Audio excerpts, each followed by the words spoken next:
Sistem informasi manajemen adalah suatu sistem yang digunakan untuk mengumpulkan, mengolah, menyimpan, dan menyajikan informasi yang dibutuhkan oleh manajemen dalam suatu organisasi atau perusahaan guna membantu proses perencanaan, pengendalian, pengambilan keputusan, dan pengawasan secara efektif dan efisien. Dalam program studi akuntansi, sistem informasi manajemen berkaitan dengan penggunaan teknologi informasi untuk mengelola data keuangan dan data perusahaan sehingga menghasilkan informasi yang akurat, cepat, dan relevan bagi kebutuhan manajemen maupun pihak terkait lainnya.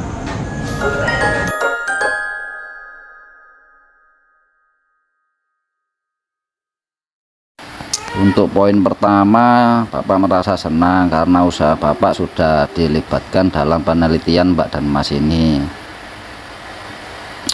Untuk poin kedua cukup baik karena Mbak dan Mas ini meneliti sesuai arahan dan tugas dari kelompok. Untuk poin ketiga, betul, sudah sesuai kenyataan karena yang Bapak rasakan sebagai pelaku usaha selama ini ya begitulah. Untuk poin keempat, tidak mengganggu, justru Bapak senang bisa berbagi pengalaman, bisa berbagi cerita kepada Mas dan Mbak di sini karena pentingnya untuk masa kedepannya Mbak dan Mas ini supaya bisa mengerti untuk melakukan usaha-usaha apa yang cocok untuk masa depan kalian. Untuk poin kelima, pesan dan harapan Bapak, yang penting jangan malas, tetap semangat dan selalu berusaha untuk menjadi yang terbaik dalam kehidupan kedepannya karena setiap usaha pasti ada hasil.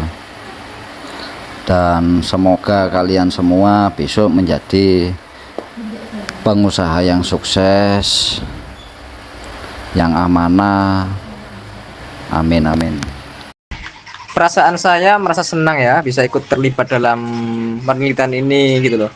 Karena selain bisa membantu, saya juga jadi ikut memahami hal-hal yang berkaitan dengan usaha kami.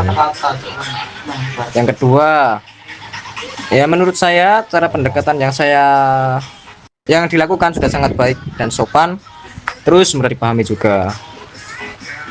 Selama proses pengambilan data juga berjalan lancar serta profesional. Ya, terus pertanyaan yang ketiga, menurut saya hasil penelitian dan poin-poin yang diangkat menurut saya sudah cukup sih dengan kondisi nyata di lapangan, termasuk tantangan yang memang kami rasakan sehari-hari dalam menjalankan usaha-usaha. Yang keempat, apa ini soalnya? Selama proses wawancara dan pengambilan data sama sekali tidak mengganggu aktivitas kerja saya. Justru diskusi ini dilakukan terasa bermanfaat ya karena ada tukar pikiran gitu loh, yang bisa membantu melihat sudut pandang lain. Yang kelima, apa ini soalnya? Terakhir, harapan saya semoga hasil penelitian ini bisa memberikan manfaat nyata bukan hanya untuk tugas akademik kalian, tetapi juga dapat menjadi masukan yang berguna bagi pelaku usaha atau masyarakat luas. Terima kasih. Sopan banget kok kak, tadi kakaknya juga pintar cari momen untuk tanya-tanya. Bener banget kak, apa yang kakak rasain soal suasana di sini pas sama yang aku juga rasain. Setuju banget sih kak, apalagi soal QRIS atau pesan lewat HP. Kan zaman sekarang kan emang maunya serba praktis dan tidak mau ribet. Bedanya ya kak, Es Teler Pak Don itu lebih kayak kerasa kemanusiaannya. Terus kalau tempat lain kadang cuma fokus jualan atau promo diskon yang kaku. Kalau di sini tuh ramah, nyapa pelanggan, jadi kita ngerasa kayak makan di layaknya rumah sendiri lah. Pesan untuk Es Teler Pak Doni, teruslah menjaga konsisten rasa dan keramahan yang sudah menjadi identitas utama di sini. Aman banget kok Kak, tadi mintanya juga sopan, nggak tiba-tiba nodong pas lagi makan. Enak sih, pembawaannya santai, jadi nggak berasa kayak lagi diinterogasi. Pas kok Kak, emang beneran gitu, pelayanannya juga cepet dan suasananya dapet. Apa yang Kakak tulis soal tempat ini emang sesuai sama yang aku rasain pas kesini. Wah, setuju Pol. Apalagi kalau bisa pesen lewat HP atau makin banyak pilihan metode pembayarannya, biar makin sacet gitu. Bedanya sih mereka nggak perlu keluar-keluar banget ya, soalnya udah punya nama dan jaminannya itu tadi pacar keling. Pokoknya sukses terus buat Es Teler Pak Doni. Yang penting rasanya jangan berubah ya, tetap legendaris kayak gini. Semangat terus buat cabang Inden.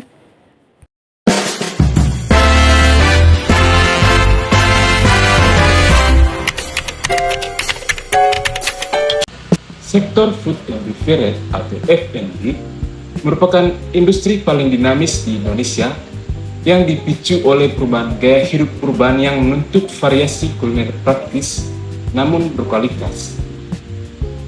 Dalam perkembangannya, terjadi pergeseran perilaku di mana konsumen modern tidak lagi sekedar membeli produk, tapi mencari pengalaman dan interaksi digital sebelum melakukan pembelian.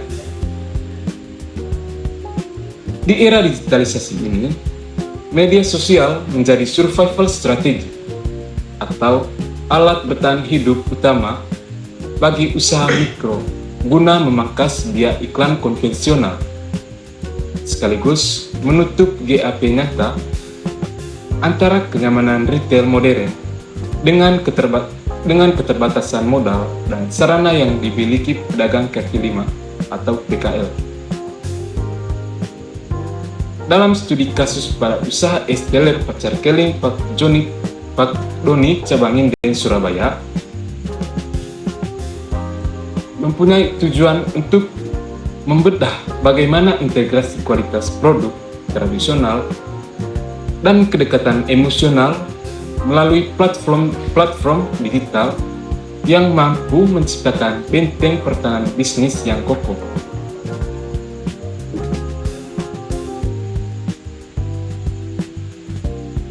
Penelitian ini menggunakan pendekatan kualitatif deskriptif, yaitu dengan metode propositive sampling di kawasan Nginden Semolo, Surabaya. Data kemudian dikumpulkan melalui in-depth interview, observasi lapangan, serta dokumentasi ulasan digital yang kemudian diuji keabsahannya, yaitu dengan melalui teknik triangulasi yang membandingkan sudut pandang pemilik, fakta operasional karyawan, dan ulasan real pelanggan. Adapun landasan teori yang digunakan mencakup konsep digital marketing untuk membangun hubungan personal yang kompetitif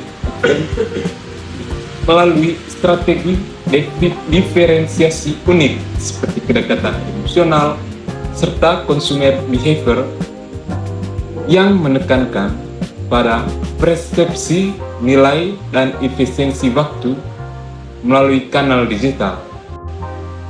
Strategi inti yang dijalankan berfokus pada 3 pilar utama.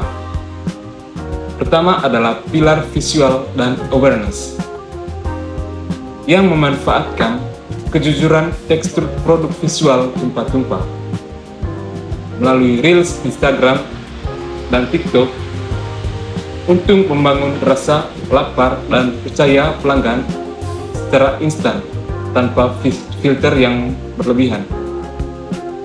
Kemudian kedua, pilar human touch melalui manajemen WhatsApp, sebagai kanal mitigasi risiko dan ketidakpastian cek stok atau jam buka dengan respon manual yang memberikan kehangatan personal.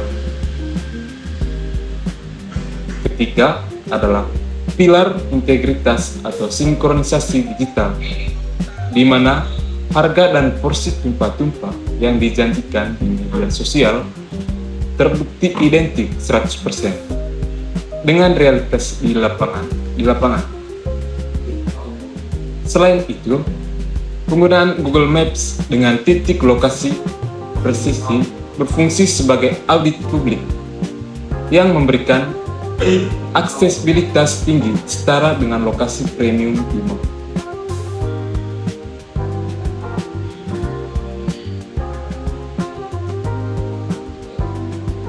Sebagai kesimpulan, strategi digital ini berhasil karena mengedepankan aspek kejujuran produk tanpa manipulasi visual serta menciptakan ikatan emosional melalui komunikasi manual yang gagal disediakan oleh retail modern.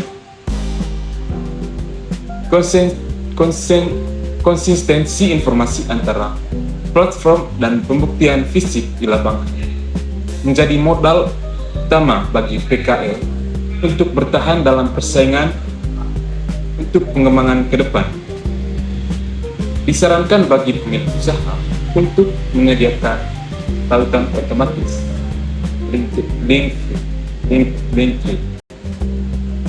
dan lebih aktif merespon ulasan di Google Maps.